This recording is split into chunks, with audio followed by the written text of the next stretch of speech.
यो बडी, कैसे हो सभी। मैंने अपने सेकंड चैनल पर एक न्यू सीरीज को स्टार्ट कर दिया है, तो अभी तक आप सभी लोगों ने नहीं देखा होगा तो जाइए और जाके देखिए। लिंक आपको डिस्क्रिप्शन के अंदर मिल जाएगा। तो अब ज्यादा बातें ना करते हुए वीडियो को स्टार्ट करते हैं। शॉर्ट के स्टार्टिंग में हम 20 दिन बाद का सीन देखते हैं। हम देखते हैं एल्केमी स्कूल का सीन, जहाँ एक जोरदार ब्लास्ट होता है। हम देखते हैं फैंग धुएं में से खांसते हुए निकलता है और कहता है जो फर्नेस है वो तो फिर से फट गई। फिर फैंग अपने बनाए हुए पिल की तरफ देखते हुए कहता है मेरे लिए अभी भी बहुत ज्यादा हार्ड है। 10 डार्क लेवल के पिल को एक साथ बनाना, मैं सिर्फ 5 ही बना पाया। फैंग से जो 5 पिल नहीं बने होते हैं वो पीछे की तरफ फेंक देता है और वहाँ से जाते हुए कहता है लेकिन ये मेरा 20वां किस्म का डार्क लेवल का पिल है, तो देखने से ऐसा लग रहा है कि मैं अब एक सीनियर एल्केमिस्ट बन गया। और हम देखते हैं वो 5 पिल सीधे जाके टीचर यूनविंग के चेहरे पे लगती है, जिसकी वजह से टीचर यूनविंग बहुत ज्यादा गुस्सा हो जाती है। और फैंग पीछे की तरफ देखता है तो वो बहुत ज्यादा डर जाता है और कहता है टीचर आप वहाँ पर थी, मैंने ये जानबूझ के नहीं किया। टीचर यूनविंग बहुत ज्यादा गुस्से से अपने हाथ को आगे बढ़ाते हुए कहती है वो सभी मुझे दो। ये सुन के फैंग फिर एक्टिंग करते हुए कहता है टीचर आप किसके बारे में बात कर रही है। और ये सुन के टीचर यूनविंग जल्दी से अपने स्वॉर्ड को फैंग के गर्दन पे रखते हुए कहती है तुम अभी भी नाटक कर रहे हो, तो चलो देखते हैं तुम कितने देर तक ऐसे ही नाटक करते रहते हो। और फैंग रोते हुए अपने मन में कहता है ये तो एक वायलेंट ब्यूटी है, ये चिक बहुत ज्यादा टेरिफाइंग है क्योंकि इसकी नजरों से बच के जाना बहुत ज्यादा इजी नहीं है। फिर फैंग अपने पास से एक पिल निकालता है और टीचर यूनविंग को दिखाते हुए कहता है मैंने सिर्फ ये एक पिल को बनाया है और तभी आप यहाँ पे आ गए। और फिर टीचर यूनविंग उस पिल को अपने हाथ में लेती है और देखते हुए कहती है ऑसम, ये तो एक टॉप क्वालिटी की डार्क लेवल की पिल है। फिर से टीचर यूनविंग फैंग से पूछती है बाकी सब कहाँ है, मुझे सब चाहिए। ये सुन के फैंग के पसीने छूटने लगते हैं और वो टीचर यूनविंग से कहता है नहीं नहीं, मैंने आपसे कहा ना, मैंने सिर्फ एक ही अभी बनाया था। और ये सुन के टीचर यूनविंग अपने दूसरे स्वॉर्ड को भी निकाल लेती है और फैंग के गर्दन पे रखते हुए कहती है मैंने सब देखा था, टोटल 5 थे, क्या तुम मुझे बेवकूफ बनाने की कोशिश कर रहे हो। फिर फैंग ने जो 4 पिल्स बनाए होते हैं वो भी निकाल के दे देता है और वो अपने मन में कहता है ये सच में बहुत ज्यादा जालिम टीचर है। फिर टीचर यूनविंग उन पिल्स को अपने कपड़े के अंदर रखते हुए फैंग से कहती है टाइम तो बहुत ज्यादा फास्ट से निकलता है, पहले ही एल्केमी स्कूल में आए हुए आधे साल हो गए हैं जब से तुमने एग्जाम को पास किया है तब से। लड़के में तुम्हें कुछ अच्छा खबर सुनाती है, जो इस साल का एग्जाम है वो कल होने वाला है, तो तुम सीनियर स्टूडेंट हो तो जाओ और कुछ नए स्टूडेंट को एल्केमी स्कूल के लिए लेके आओ और तुम मेरी आंखों में देखो। हम फैंग को देखते हैं जो बड़े घूर घूर के टीचर यूनविंग के 2 बड़े बड़े चीजों को देख रहा होता है, जिसकी वजह से उसके नाक से बहुत ज्यादा ब्लीडिंग हो रही होती है। और वो टीचर यूनविंग से कहता है आप इसे मुझ पे छोड़ दीजिए। फिर टीचर यूनविंग उसे कहती है अच्छा ठीक है। सीन शिफ्ट होता है और हम अगले दिन का सीन देखते हैं, जहाँ स्पिरिचुअल वॉरियर एकेडमी का एग्जाम हो रहा होता है और वहाँ पे बहुत सारे लोग आ रहे होते हैं। फिर हम एक लड़की को देखते हैं जो यहाँ पे एग्जाम देने के लिए आई होती है और वो किसी चीज को देखते हुए कहती है वाओ, लिन्यू माउंटेन तो सच में बहुत ज्यादा लुफ्टी है, पर यहाँ एग्जाम देने आने के लिए ये वर्थ इट है, ये एक वाइज चॉइस है यहाँ आने की, क्योंकि जो स्पिरिचुअल वॉरियर एकेडमी की पॉपुलैरिटी है वो आधे साल से अनमैच्ड है। फिर हमें इस लड़की के बारे में बताते हैं, ये लड़की विंड टाउन से आई हुई है और इस लड़की का नाम जी यून है। हम एक लड़के को देखते हैं और हमें बताते हैं कि ये लड़का आओ फैमिली का जीनियस है आओ जिन। और जिन कहता है स्पिरिचुअल वॉरियर एकेडमी जो है वो मोइन स्कूल से बहुत ज्यादा पॉपुलर है, क्योंकि मोइन स्कूल 3 बार हार चुकी है, पहली बार आउटडोर के मैच में और दूसरी बार एल्केमिस्ट की मैच में और तीसरी बार डिसोलेटेड लैंड में। हम एक दूसरे लड़के को देखते हैं जो बहुत ज्यादा खुश होता है और हमें बताते हैं कि ये लड़का ली फैमिली का जीनियस है और इस लड़के का नाम ली मिंग है। वैसे होती है जहाँ से खत्म हुई थी। हम देखते हैं ली मिंग बहुत ज्यादा खुश होते हुए कहता है सभी लोग यहाँ पर एल्केमी स्कूल के ऑसम सीनियर ब्रदर लिन फैंग की वजह से है। मैंने सुना है कि फैंग ने सभी मोइन स्कूल के आउटडोर स्टूडेंट को अपने सिर्फ एक स्टिक से हरा दिया और उसने यहाँ तक कि एल्केमिस्ट मैच में भी बहुत ज्यादा इनक्रेडिबल प्रोग्रेस किया था। और लीमिंग की ये बात सुन के जीयून कहती है पहले सभी विंड टाउन के जूनियर्स ने चूज किया था मोइन स्कूल में जाने के लिए, लेकिन इस बार मैं यहाँ पर स्पिरिचुअल वॉरियर एकेडमी में एल्केमी सीखने के लिए आई। हम प्रेसिडेंट को देखते हैं जो उन सभी लोगों से कहते हैं सभी लोग यहाँ तक कि बच्चे भी जो एल्केमी स्कूल में जाना चाहते हैं उन लोगों को भी लिनु माउंटेन के एग्जाम को पास करना होगा। फिर फैंग एल्केमी स्कूल का सीनियर स्टूडेंट सभी कैंडिडेट्स को लेके जाएगा। फिर हम देखते हैं फैंग वहाँ अपनी सिस्टर के साथ आ रहा होता है, जिसे देख के जीयोन कहती है वो सीनियर फैंग है वो तो बहुत ज्यादा हैंडसम है और उसके साथ जो है वो जरूर ही लिनक्विंग होगी, जो वो बीस्ट है वो जरूर लिटिल गोल्ड होगा, वो सभी तो बहुत ज्यादा प्यारे हैं। फिर हमारा फैमिली और ली फैमिली के बंदों को देखते हैं जिनसे हम पहले भी मिल चुके हैं, वो लोग बहुत ज्यादा परेशान होते हैं और वो लोग कहते हैं करीब आधे साल पहले हमारे फैमिली के जीनियस बच्चों को फेंका था लिनुओ माउंटेन से एग्जाम के दौरान और उसने यहाँ तक कि हम सभी लोगों को लूट भी लिया था। हमें बताते हैं कि इस बंदे का नाम आओ क्विंसेंग है और ये एल्डर है आओ फैमिली का। फिर ली फैमिली के एल्डर ली जी कहते हैं लेकिन अब हम में से कोई भी फैंग को ऑफेंड नहीं करेगा क्योंकि वो पहले ही एक टैलेंटेड एल्केमिस्ट है, लेकिन अभी जो सबसे ज्यादा इम्पोर्टेंट है वो है हमें उसे अकेला छोड़ देना, क्योंकि अगर वो गुस्सा हो गया तो मुझे डर है कि जो आधे साल पहले हुआ था वो चीजें चीजें सेम दोबारा होगी। फिर हम प्रेसिडेंट को देखते हैं जो सभी लोगों से कहते हैं जो रूल है वो अभी भी सेम है, तो चलो देखते हैं तुम सभी लोग कितने ज्यादा सीढ़ियों को चढ़ पाते हो, अब तुम सभी लोग जा सकते हो। और ये सुन के सभी लोग बहुत ज्यादा खुश हो जाते हैं और कहते हैं चलो चलते हैं। सीन शिफ्ट होता है और हम 2 घंटे बाद का सीन देखते हैं। हम देखते हैं 2 बंदे लिनु माउंटेन के ऊपर चढ़ रहे होते हैं। ये देख के जो फैमिली का एल्डर होता है वो बहुत ज्यादा खुश होते हुए कहता है हमारे फैमिली के लिटिल जीनियसेस है, उन्होंने 30 स्टोन स्टेप को चढ़ लिया है, अब वो लोग इंडोर में इंटर कर सकते हैं। फिर ली फैमिली का एल्डर कहता है हम लोग उनसे एक्सपेक्ट नहीं करते कि वो लोग 99 स्टोन स्टेप पे चढ़े लिन फैंग के जैसे, क्योंकि ये पूरी तरह से इम्पॉसिबल है। हम तो सिर्फ इतना हप करते हैं कि पहले की तरह चीजें ना हो। फिर हम प्रेसिडेंट को देखते हैं जो बहुत ज्यादा खुश होते हैं और अपने मन में कहते हैं सिर्फ ली फैमिली के जीनियसेस ही नहीं बल्कि आवर फैमिली के जीनियसेस भी बहुत ज्यादा अच्छा कर रहे हैं और जो दूसरे लोग हैं वो लोग भी बहुत ज्यादा अच्छा कर रहे हैं। और वो कहते हैं बस कुछ ही सालों में स्पिरिचुअल वॉरियर एकेडमी मोइन स्कूल से कम्प्लीटली आगे चली जाएगी। फिर हम एक बंदे को देखते हैं जो एक इविल स्माइल देते हुए कहता है तो पहले ही 2 घंटे हो चुके हैं लेकिन अभी तक किसी ने भी यहाँ तक 50 स्टोन स्टेप तक नहीं चढ़ा है, तो स्पिरिचुअल वॉरियर एकेडमी कचरों को अपने स्कूल में ले रहे सभी साल के जैसे। हम उस बंदे का चेहरा देखते हैं, हम देखते हैं उस बंदे के पास एक बीस्ट होता है जो एक लियोपार्ड होता है। वो बंदा कहता है लिटिल जीनियसेस क्या बेवकूफी है। हम प्रेसिडेंट को देखते हैं जो उस बंदे को देख के बहुत ज्यादा हैरान हो जाते हैं और वो कहते हैं वो यूई पिछले साल के एग्जाम में वो यूई ने 55 स्टोन स्टेप तक चढ़ा था। सभी ने उसे एक स्पिरिट एकेडमी के स्टूडेंट के तौर पे एडमिट कर दिया ताकि वो बहुत ज्यादा एरोगेंट और बदतमीज था। एक बार तो वो यहाँ तक कि अपने सीनियर ब्रदर के ऊपर बैठ गया जेलेसी की वजह से। मैंने फाइनली उसे स्पिरिचुअल वॉरियर एकेडमी से लात मार के निकाल दिया। फिर प्रेसिडेंट उसे कहते हैं आखिर तुम यहाँ पर क्या करने के लिए आए हो, तुम सिर्फ एक स्टूडेंट हो जिसको स्पिरिचुअल वॉरियर एकेडमी से लात मार के निकाला गया था। और ये सुन के वो बंदा हंसते हुए कहता है क्या स्पिरिचुअल वॉरियर एकेडमी से लात मार के निकाला गया था, मैं अब एक हिडन स्कूल का स्टूडेंट हूँ, मैं तो सच में एक बार भी स्पिरिचुअल वॉरियर एकेडमी की तरफ नहीं देखूंगा। और ये सुन के प्रेसिडेंट बहुत ज्यादा हैरान हो जाते हैं और वो कहते हैं क्या हिडन स्कूल। प्रेसिडेंट अपने मन में कहते हैं hidden school divine mart continent में सभी पावरफुल स्कूल में से एक है, हमारा स्पिरिचुअल वॉरियर एकेडमी तो इससे मैच ही नहीं कर सकता। आखिर वो यूई ने हिडन स्कूल में कैसे इंटर कर लिया। फिर हम देखते हैं वो बंदा वहीं पे टेंट लगाते हुए कहता है आज फ्री था तो मैं यहाँ पे वापस आ गया और मैं यहाँ पे देखूंगा कि सब कुछ कैसा चल रहा है, लेकिन ये तो एक सरप्राइज है, यहाँ पर एक भी असली का जीनियस नहीं है। स्पिरिचुअल वॉरियर एकेडमी तो सच में बहुत ज्यादा छोटा स्कूल है। हमारा फैमिली के एल्डर को देखते हैं जो यूई के ऊपर चिल्लाते हुए कहते हैं यूई तुम बहुत ज्यादा एरोगेंट हो, तुमने आवर फैमिली के स्टूडेंट को बहुत ज्यादा चोट पहुंचाया था और ये अभी तक खत्म नहीं हुआ है। और ये सुन के यूई बहुत ज्यादा गुस्सा हो जाता है और उसको जीभ दिखाते हुए कहता है तुम्हारी हिम्मत कैसे हुई मेरे आगे मुंह खोलने की, तुम बेवकूफ कहीं के। फिर वो अपने लियोपार्ड से कहता है लियोपार्ड इसे मार दो। फिर हम देखते हैं वो लियोपार्ड आवर फैमिली के एल्डर के ऊपर अटैक करने के लिए रेडी हो जाता है और उसके ऊपर फिर बहुत तेजी से अटैक कर देता है। देखिए आवर फैमिली का एल्डर कहता है मैं तो सिर्फ लेवल 3 का कॉम्बैट प्रैक्टिशनर हूँ लेकिन ये लियोपार्ड तो लेवल 4 का कॉम्बैट प्रैक्टिशनर बीस्ट है। देखते हैं वो लियोपार्ड तेजी से जाता है और आवर फैमिली के एल्डर के बाजू के ऊपर अपने पंजे से अटैक कर देता है। फिर आवर फैमिली का एल्डर अपने बाजू को पकड़ के नीचे बैठ जाता है और अपने मन में कहता है ये तो अपने मास्टर जैसा है, बहुत ज्यादा जाली है, तो लिन फैंग के गोल्डन लायन से भी बहुत ज्यादा जोर से अटैक किया है। और ये देख के प्रेसिडेंट बहुत ज्यादा गुस्सा हो जाते हैं और अपने पावर को रिलीज करते हुए कहते हैं अब बहुत ज्यादा हुआ, यूई यहाँ पर ऐसे बिहेव नहीं कर सकते, मुझे फर्क नहीं पड़ता कि तुम हिडन स्कूल से हो या नहीं। स्टार्टिंग में हम यूई को देखते हैं जो प्रेसिडेंट से कहता है प्रेसिडेंट सिया आप तो मेरे ऊपर सिर्फ हवा लगा रहे हो, मैं तो सिर्फ यहाँ पे हिडन स्कूल के एक स्टूडेंट के रूप में कम्युनिकेट करने के लिए हूँ, तो इसीलिए स्पिरिचुअल वॉरियर एकेडमी में कोई रिस्पॉन्सिबल नहीं है और ये आप खुद से कर रहे हैं प्रेसिडेंट सिया। हम प्रेसिडेंट सिया को देखते हैं जो बहुत ज्यादा गुस्से में होते हैं और वो अपने मन में कहते हैं ये बहुत ज्यादा बदतमीज है लेकिन मैं इसे नहीं पीट सकता क्योंकि मैं इसका सीनियर हूँ, अगर मैं इसे पीटूंगा तो सभी लोग मेरे ऊपर हंसेंगे और कहेंगे कि मैंने एक बच्चे को बुली किया। फिर हम यूई को देखते हैं जो अपने लियोपार्ड से कहता है मेरे प्यारे लियोपार्ड अब मैं ये तुम पर छोड़ता हूँ, जाओ और एक एक करके सबको मारो जो कोई भी तुम्हारे रास्ते में आए। फिर यूई वहाँ से सुई करके उड़ जाता है और लिनु माउंटेन की तरफ जाते हुए कहता है लिनु माउंटेन के लोगों अब मुझे तुम्हारे साथ फाइट करने दो। हम देखते हैं वो एक बंदे के पास पहुंच जाता है जो बहुत ज्यादा मुश्किल से ऊपर चढ़ रहा होता है। फिर वो उसको वहीं से किक मार के वहाँ से नीचे गिरा देता है और कहता है सिर्फ दूसरे स्टोन स्टेप तक चढ़ा है, तुम तो बहुत ज्यादा बेवकूफ हो। फिर वो और भी ऊपर जाता है और वहाँ पे एक और बंदा उसको मिलता है और वो उसको देखते हुए कहता है तुम भी बहुत ज्यादा लेम हो, जाओ अब तुम नीचे जाओ। और हम देखते हैं वो उसको भी वहाँ से फेंक देता है। फिर यूई एक जगह पे रुकता है और बहुत ज्यादा हंसते हुए कहता है क्या सभी स्पिरिचुअल वॉरियर एकेडमी के स्टूडेंट इतने ज्यादा वीक है, ये तो बहुत ज्यादा डिसअपॉइंटिंग है। और ये देख के प्रेसिडेंट कहते हैं यूई एग्जाम को बर्बाद करना चाहता है तो इसीलिए वो सभी बच्चों को किक मार के नीचे गिरा रहा है। फिर हम ली फैमिली और आओ फैमिली के एल्डर को देखते हैं। ली फैमिली के एल्डर अपने सर पे हाथ रखते हैं और बहुत ज्यादा परेशान होते हुए कहते हैं ये तो बिल्कुल वैसा ही हो रहा है जैसे आधे साल पहले हुआ था। हम आओ फैमिली के एल्डर को देखते हैं जो बहुत ज्यादा गुस्से में होते हैं और वो यूई के ऊपर चिल्लाते हुए कहते हैं अगर तुमने बुली किया आओ जिन को तो मैं तुम्हें नहीं छोड़ूंगा। फिर फैंग को देखते हैं जो ये देख के कहता है ये तो मेरे को कॉपी कर रहा है, आखिर ये कितना ज्यादा बोरिंग है। फिर फैंग कहता है लिटिल गोल क्या तुमने उस लियोपार्ड को देखा तो जाओ और उसे बुरी तरह पीटो। सुन के लिटिल गोल बहुत ज्यादा जोश में आ जाता है। फिर वो अपने रियल साइज में आते हुए एक जोरदार दहाड़ मारता है और उस दहाड़ को वो लियोपार्ड सुन लेता है। फिर वो लिटिल गोल के ऊपर अटैक करने के लिए आता है। लिटिल गोल को देखते हैं जो बहुत ज्यादा स्वैग से बैठा हुआ होता है और उसके आते ही उसके गाल पर एक जोरदार झापड़ मारता है। ये देख के वो लियोपार्ड बहुत ज्यादा हैरान होता है। फिर वो लियोपार्ड फिर से अपनी अटैक करने के लिए जाता है और वो लियोपार्ड बहुत ज्यादा तेजी से जा रहा होता है। वो जिगजैग करते हुए लिटिल गोल के ऊपर अटैक करने के लिए जाता है और हम लिटिल गोल को देखते हैं जो बहुत ज्यादा सैवेज तरीके से बैठा हुआ होता है। वो लियोपार्ड जैसे ही लिटिल गोल के करीब आता है लिटिल गोल उसे फिर से एक झापड़ लगाता है और उसके ऊपर फिर झापड़ की बारिश कर देता है। वो उसको दे दनादन झापड़ देने लगता है। लिटिल गोल रुकता है तो हम देखते हैं उस लियोपार्ड की तो दोनों गाल बहुत ज्यादा फूल गई होती है। फिर हम देखते हैं लिटिल गोल उसके ऊपर बैठ जाता है और वो बहुत ज्यादा सैवेज तरीके से बैठा हुआ होता है। और ये देख के जो लड़की एग्जाम देने के लिए आई होती है वो बहुत ज्यादा हैरान हो जाती है और कहती है लिटिल गोल तो बहुत ज्यादा औसम है, उसने एक लेवल 4 के कॉम्बैट प्रैक्टिशनर बीस्ट को बड़े ही इजी से हरा दिया। और हम प्रेसिडेंट को देखते हैं जो बहुत ज्यादा खुश होते हैं और वो कहते हैं ये तो हमारे लिए बहुत ज्यादा लकी है, हमारे पास एक एल्केमिस्ट है क्योंकि ये एल्केमिस्ट बहुत ज्यादा स्ट्रॉन्गर होगा। और फिर हम आओ फैमिली और ली फैमिली के एल्डर को देखते हैं जो ये देख के बहुत ज्यादा खुश होते हैं और वो कहते हैं अरे वाह गोल्डन लायन ने लियोपार्ड को हरा दिया। और ये देख के यूई कहता है ये तो एक लेवल 6 का कॉम्बैट प्रैक्टिशनर गोल्डन लायन है, तुमने मेरे लियोपार्ड को इंजर्ड किया है तो अब मैं तुम्हें अपना पेट बनाऊंगा। फिर हम लिटिल गोल को देखते हैं जो एक और बार जोरदार दहाड़ लगाता है जिसे देख के उसकी सिस्टर उसको शांत कराते हुए कहती है लिटिल गोल तुम गुस्सा मत हो। और ये सुन के लिटिल गोल फिर से छोटा हो जाता है और फैंग की सिस्टर के गोद में चला जाता है। और हम यूई को देखते हैं जो बहुत ज्यादा ठरकी स्माइल देते हुए कहता है ये लड़की तो बहुत ज्यादा सुंदर है तो फिर ठीक है मैं इसको भी अपने साथ ही रखूंगा। एपिसोड के स्टार्टिंग में हम ली फैमिली के एल्डर और आओ फैमिली के एल्डर को देखते हैं जो बहुत ज्यादा हंसते हुए कहते हैं यूई तो बहुत ज्यादा बोल्ड है, आखिर उसने हिम्मत कैसे की फैंग के आगे लिन क्विन की इंसल्ट करने की। आओ फैमिली के एल्डर कहते हैं यूई ने अब गलती कर दी है, मोलन फैंग के हाथों मरते मरते बची थी क्योंकि उसने लिन क्विन को चोट पहुंचाया था। फिर हम फैंग को देखते हैं जो बहुत ज्यादा गुस्से में होता है और वो लिनवो माउंटेन की तरफ बढ़ते हुए कहता है आखिर तुमने हिम्मत कैसे की मेरी सिस्टर की इंसल्ट करने की, मैं तुम्हें मार दूंगा। और ये सुन के यूई इसको कहता है बच्चे तुम इतने ज्यादा शो अप मत करो, तुम स्पिरिचुअल वॉरियर एकेडमी में बहुत ज्यादा यंग हो। फिर यूई लिनवो माउंटेन के ऊपर चढ़ते हुए फैंग से कहता है मैं तुम्हारे लिए टॉप पर वेट करूंगा, अगर तुम सरेंडर नहीं करना चाहते तो मेरे बाद आ जाना। और ये सुन के फैंग फिर वहाँ पे बैठ जाता है और कहता है तो चलो देखते हैं आखिर तुम कितने ज्यादा स्टोन स्टेप के ऊपर चढ़ पाते हो। फिर सीन शिफ्ट होता है और हम थोड़ी देर बाद का सीन देखते हैं। हम देखते हैं यूई ने 66 स्टोन स्टेप तक चढ़ा हुआ होता है और वो वहाँ पे चढ़ते हुए बहुत ज्यादा हाफ रहा होता है। वो बहुत ज्यादा खुश होते हुए कहता है मैंने कर दिखाया, स्पिरिचुअल वॉरियर एकेडमी का हाईएस्ट स्कोर 66 स्टोन स्टेप है। और वो कहता है लिनवो माउंटेन के पास बस इतना ही है, स्पिरिचुअल वॉरियर एकेडमी के पास बस इतना ही है। और ये सुन के फिर फैंग वहाँ से उठता है और कहता है आखिर तुम इतने ज्यादा एरोगेंट क्यों हो रहे, मैंने पहले ही एक नया रिकॉर्ड बना दिया है। और ये सुन के यूई बहुत ज्यादा हैरान हो जाता है और वो कहता है क्या अभी अभी तुमने क्या कहा, क्या तुम पहले ही इतने ऊपर तक चढ़ गए हो जहाँ पर मैं अभी हूँ। फिर यूई फैंग से कहता है जो लिनवो माउंटेन का पीक है वो वहाँ पर है, मैं जानता हूँ कि मैं वहाँ तक नहीं जा सकता, अगर तुम जा सकते हो तो जाओ। और यूई की ये बातें सुन के आओ फैमिली के एल्डर और ली फैमिली के एल्डर लोट पोट के हंसने लगते हैं। और ली फैमिली के एल्डर कहते हैं ओह माय गॉड यूई तो बहुत ज्यादा स्टूपिड है, ये तो बहुत ज्यादा स्टूपिड है, फैंग ने तो पहले ही लिनवो माउंटेन के टॉप तक चढ़ लिया है, फिर क्यों यूई अपने ऊपर इतना ज्यादा कॉन्फिडेंट है। और फिर हम फैंग को देखते हैं जो यूई से कहता है अच्छा ठीक है मैं तुम्हें दिखाता हूँ कि आखिर कम समय में टॉप तक कैसे चढ़ते हैं। फैंग वहाँ से तेजी से जाता है और लिनवो माउंटेन के ऊपर चढ़ने लगता है, वो बहुत ज्यादा तेजी से जा रहा होता है और फिर वो एक जगह पे रुकता है और वहाँ से एक लंबा छलांग मारते हुए सीधा यूई के पास पहुँचता है। और ये देख के यूई बहुत ज्यादा हैरान हो जाता है और कहता है तुम एक ह्यूमन नहीं हो, तुमने तो अभी तक अपने क्यूआई को भी यूज नहीं किया। ये सुन के फिर फैंग उसको कहता है मेरी बात सुनो, मैंने आधे साल पहले ही 99 स्टोन स्टेप तक चढ़ लिया है और वो सबसे हाईएस्ट स्टोन स्टेप है। फिर फैंग उसको उठा लेता है और उसके कान में कहता है तो चलो अब मैं तुम्हारी हेल्प करता हूँ। देखते हैं फैंग उसको वहीं से फेंक देता है और वो सीधे उड़ते हुए एक स्टोन स्टेप के ऊपर जाके गिरता है और हम देखते हैं यूई के पूरे मुंह से ब्लड निकलने लगता है। फिर वो कहता है मुझे जल्दी से यहाँ से उठना होगा। हम देखते हैं यूई वहाँ से उठ नहीं पाता है और वो कहता है मैं ये नहीं कर सकता, जो लिनो माउंटेन का सप्रेशन पावर है वो बहुत ज्यादा स्ट्रॉन्ग है। और फिर यूई फैंग की तरफ देखते हुए कहता है आखिर तुम कैसे बिना किसी चोट के लिनो माउंटेन के टॉप तक चढ़ गए हो, आखिर तुम हो कौन। और हम देखते हैं फैंग फिर उसको एक जोरदार पंच से मारता है जिसकी वजह से वहाँ पे जो स्टोन स्टेप होता है वो भी टूट जाता है। और फैंग उससे कहता है तुम्हें ये जानने की जरूरत नहीं है कि मैं कौन हूँ, तुम्हें सिर्फ इतना जानना है कि मैं यहाँ पर तुम्हें बुरी तरह से मारने के लिए हूँ। और फिर यूई को देखते हैं जो इतना ज्यादा मार खाने के बाद भी उससे कहता है आखिर तुम्हारी हिम्मत कैसे है मुझे पीटने की, मैं तुम्हें याद रखूंगा। ये सुन के फिर फैंग उसको एक और जोरदार पंच से मारता है और कहता है आखिर मैं तुम्हें ऐसे ही कैसे छोड़ सकता हूँ जब तक कि तुम्हारे मन में मेरी सिस्टर के लिए इविल प्लान है। फिर यूई फैंग को रोकते हुए कहता है मुझे दोबारा मत पीटना, वैसे भी मैं एक स्टूडेंट हूँ हिडन स्कूल का, अगर तुम मुझे ऐसे ही पीटते रहोगे तो फिर हिडन स्कूल तुम्हें नहीं छोड़ेगी। और ये सुन के फिर फैंग उसको उठा लेता है और उसके कॉलर से पकड़ते हुए उसको कहता है मैं तो ये लगभग भूल ही गया था, तुम तो यहाँ पर हिडन स्कूल की ओर से आए हो। फिर फैंग उसको वहीं पे फेंक देता है। हम देखते हैं यूई वहीं पे बेहोश हो गया होता है। फिर हम देखते हैं ये देख के ली फैमिली के एल्डर फैमिली के एल्डर बहुत ज्यादा लोटपोट के हंसने लगते हैं। वो कहते हैं यूई तो बहुत ज्यादा बेवकूफ है, उसे फैंग को गुस्सा नहीं दिलाना चाहिए था। फिर ली फैमिली के एल्डर कहते हैं मैं ये शर्त लगा सकता हूँ कि उसका फेस सेम उसके बट के जैसा हो गया होगा। फिर हम प्रेसिडेंट को देखते हैं और वो भी बहुत ज्यादा खुश होते हैं। वो कहते हैं फैंग ने अपने बॉडी को फोर्ज किया है तो अब वो फाइनली अपने रियल स्ट्रेंथ को दिखा रहा है। एपिसोड के स्टार्टिंग में हम फैंग को देखते हैं जो डिसोलेटेड लैंड में आया हुआ होता है। वो अपने मन में कहता है एक्सट्रीम कॉम्बैट प्रैक्टिशनर हो, एक लेवल 7 का कॉम्बैट प्रैक्टिशनर, और मैं इन दिनों कॉम्बैट मास्टर लेवल के बंदे से भी मिला था डिसोलेटेड लैंड में और मैंने मोयन स्कूल के बहुत सारे लोगों को मारा भी था। आखिर ये सभी दिन कितने ज्यादा वंडरफुल थे। और हम फैंग के सामने कोई चीज को देखते हैं और तभी वहाँ पे बहुत ज्यादा हवा चलने लगती है जिसे देख के फैंग कहता है ये गेल कहाँ से आ रही है। फिर हम देखते हैं फैंग के ऊपर एक बहुत बड़ा सा बर्ड होता है और वो बर्ड एक जोरदार दहाड़ मारता है। ये देख के फैंग बहुत ज्यादा हैरान हो जाता है और वो अपने मन में कहता है ये तो एक रेयर बीस्ट है, इस बीस्ट को सियान बर्ड भी कहते हैं। फिर हम देखते हैं वो बड़ा सा बर्ड बीस्ट फैंग के ऊपर अटैक कर देता है जिसे देख के फैंग बहुत ज्यादा हैरान हो जाता है। और हम देखते हैं वो अटैक सीधा आके फैंग के हाथ पे लगता है जिसकी वजह से फैंग के हाथ से बहुत ज्यादा ब्लड निकलने लगता है। और फिर फैंग बहुत ज्यादा गुस्सा हो जाता है और वो कहता है आखिर एक लेवल 3 के कॉम्बैट मास्टर बर्ड की हिम्मत कैसे है मुझसे सामना करने की। हम देखते हैं फैंग नीचे से एक स्टिक को उठा लेता है और फिर उस बड़े से बर्ड के ऊपर अटैक करने के लिए चला जाता है। हम देखते हैं बहुत तेजी से जिगजैग करते हुए जाता है और उस बर्ड के पीछे पहुंच जाता है और अपने ड्रैगन फ्लेम स्वॉर्ड अटैक को कर देता है जो उस बर्ड के सीधे जाती है पर वो बर्ड बच जाता है। फिर हम देखते हैं वो बर्ड फैंग को आंख दिखा के चिढ़ाने लगता है जिसे देख के फैंग बहुत ज्यादा गुस्सा हो जाता है और वो चिल्लाते हुए कहता है तुम बर्ड कहीं के तुम्हारी हिम्मत कैसी, तुम जानते हो कि मैं उड़ नहीं सकता, अगर तुम में हिम्मत है तो तुम नीचे आओ। और ये सुन के वो बर्ड एक और अटैक कर देता है जिसकी वजह से वहाँ पे बहुत ज्यादा काला धुआं हो जाता है और वो काला धुआं फैंग को चारों तरफ से घेर लेता है। ये देख के फैंग बहुत ज्यादा खुश हो जाता है और वो कहता है तुमने ब्लैक विंड फॉग को यूज किया है जो कि एक अर्थ लेवल की स्किल है, तुम तो बहुत ज्यादा फैंटास्टिक हो, मैं तो तुम्हें जरूर हिटियम करके रहूंगा। हम देखते हैं फैंग अपने माथे पे हाथ रखता है और कहता है सोल स्किल हैंगिंग एरो। एक येलो कलर की बीम निकल के सीधा उस बर्ड के अंदर लग जाती है जिसे देख के वो बर्ड बहुत ज्यादा हैरान हो जाता है। फिर हम देखते हैं उस अटैक की वजह से वो बर्ड सीधे आके जमीन पे गिरती है और जैसे ही वो गिरती है फैंग अपने स्वर्ड को उसके गर्दन पे रख देता है। फिर फैंग बहुत ज्यादा भयानक रूप में उसे कहता है अपने आप को मेरे हवाले कर दो और मैं तुम्हें नहीं मारूंगा। फैंग की यह बात सुन के वो बर्ड बहुत ज्यादा डर जाता है। हम देखते हैं उस बर्ड की तो पसीने वसीने भी छूटने लगते हैं। फिर वो अपने आप को चेंज कर लेता है और एक छोटा सा नन्हा सा प्यारा सा बर्ड बन जाता है। फैंग के पेड़ से जाके चिपक जाता है और चिरिप चिरिप चिरिप चिरिप करने लगता है। और ये देख के फिर फैंग कहता है तो सभी बिस्ट को पता है कि कैसे आखिरकार क्यूट बना जाता है। और फिर फैंग उसे कहता है तो कैसा रहेगा अगर मैं तुम्हें लिटिल सियान बुलाऊं। फिर फैंग उस बर्ड को अपने हाथ पे उठा लेता है और बहुत ज्यादा खुश होते हुए कहता है सियान बर्ड जैसा बिस्ट बहुत ज्यादा टैलेंटेड होता है, ये सुपर पावरफुल बन सकता है अगर मैं इससे ट्रेन अच्छे से करूँ तो। जब मैं किसी एनिमी से मिलूंगा जिसको मैं हरा नहीं सकता फिर मैं इसके ऊपर आराम से बैठ के उड़ सकता हूँ। फिर फैंग उस बर्ड से कहता है लिटिल सियान क्या तुम्हें इस डिसोलेटेड लैंड में कोई स्पेशल प्लेस पता है, अपने आप को इम्प्रूव करने के लिए रिस्क भी उठा सकता हूँ। और ये सुन के वो लिटिल सियान बहुत ज्यादा डर जाता है। तो लिटिल सियान बहुत ज्यादा डरते हुए एक जगह की तरफ इशारा करता है जिसे देख के फैंग कहता है जरूर ही एक डेंजरस प्लेस होगा क्योंकि एक कॉम्बैट मास्टर बीस्ट भी इससे बहुत ज्यादा डर रहा है। हम अगले सीन में देखते हैं फैंग उस जगह के पास आ गया होता है। वो जगह एक केव की तरह होता है और उस जगह का नाम फॉरबिडन एरिया होता है। फिर फैंग उस केव की ओर देखते हुए अपने मन में कहता है जो हवा है वो तो बहुत ज्यादा तेज है, ये डेफिनेटली कोई नॉर्मल फॉरबिडन एरिया नहीं है, मुझे इसके अंदर जाके चेक करना होगा, इसके अंदर जरूर ही कोई काम लायक चीज होगी। हम देखते हैं वहाँ पे एक लड़की आ जाती है और वो लड़की फैंग की तरफ देखते हुए कहती है रुको, क्या तुम एक स्पिरिचुअल वॉरियर एकेडमी के स्टूडेंट हो? ये फॉरबिडन एरिया बहुत ज्यादा डेंजरस है, तुम इसके अंदर नहीं जा सकते। और हमें बताते हैं कि ये लड़की स्पिरिचुअल वॉरियर एकेडमी के स्पिरिट एकेडमी के एक स्टूडेंट है और इस लड़की का नाम डोगू युई युई है। और ये सुन के फिर फैंग उसे शुक्रिया कहते हुए कहता है आपका बहुत बहुत शुक्रिया मुझे याद दिलाने के लिए। और वो अपने मन में कहता है मुझे याद है कि मैं जब वापस गया था तो मैंने इसे एकेडमी में देखा था, इसका नाम डोगू है, ये मैं भूल गया था। फिर वो लड़की फैंग के सर पे हाथ रखते हुए कहती है मैंने सुना है कि इस फॉरबिडन एरिया के अंदर बहुत पावरफुल वेपन्स और रेयर स्किल्स भी है, लेकिन इसके अंदर एक खतरनाक बीस्ट है जिसने यहाँ आए हुए लोगों को बहुत बेरहमी से मारा है। तुम अभी भी बहुत ज्यादा यंग हो तो तुम ऐसी बेवकूफी मत करना। फिर फैंग उस लड़की के आगे झुकते हुए कहता है मैं मर जाता अगर आप मुझे ये सभी बातें नहीं बताती तो। फिर फैंग वहाँ से जाते हुए उस लड़की से कहता है मैं वापस जा रहा हूँ, फिर मैं आपसे बाद में मिलता हूँ। वो लड़की कहती है ये तो अच्छा है कि मैं यहाँ से गुजर रही थी, नहीं तो ये छोटा लड़का बहुत ज्यादा मुसीबत में पड़ जाता। फिर वो भी वहाँ से जाते हुए कहती है तो अब मुझे भी वापस जाना होगा। और हम फैंग को देखते हैं जो वहाँ से नहीं गया होता है और एक पेड़ के पीछे छुपा हुआ होता है। फिर फैंग उस लड़की को जाते हुए देखता है और अपने मन में कहता है तो देखने से ऐसा लग रहा है कि इस फॉरबिडन एरिया में सच में कुछ अच्छा चीज है, तो मुझे जरूर ही जाके देखना होगा। सीन शिफ्ट होता है और हम उस केव के अंदर देखते हैं, हम देखते हैं वहाँ पे बहुत ज्यादा रेड क्रिस्टल जैसे चीजें होती है और एक इंसान की लाश होती है जो पूरी तरह से गल गई होती है। फिर फैंग को देखते हैं जो वहाँ देखते हुए कहता है हाँ ये वैसा है जैसा सभी फॉरबिडन एरिया रहता है। देखने से ऐसा लग रहा है कि डोगू सही कह रही थी, यहाँ पे पहले ही बहुत सारे लोग आके मरे हुए हैं। फिर फैंग और भी अंदर तक जा रहा होता है और वो अपने मन में कहता है मैं जितना अंदर तक जा रहा हूँ उतना ज्यादा पावरफुल इविल और मुझे फील हो रहा है। तो देखने से ऐसा लग रहा है कि वो भयानक बीस्ट यहीं आसपास होगी। फिर हम देखते हैं फैंग किसी चीज के ऊपर लात रख देता है जिसे देख के फैंग बहुत ज्यादा हैरान हो जाता है और वो कहता है देखने से ऐसा लग रहा है कि मैंने किसी ट्रैप को एक्टिव कर दिया। और हम देखते हैं तभी फैंग के ऊपर बहुत ज्यादा प्रेशर पड़ता है जिसकी वजह से फैंग सीधे नीचे झुक जाता है और उसको बहुत ज्यादा तकलीफ हो रही होती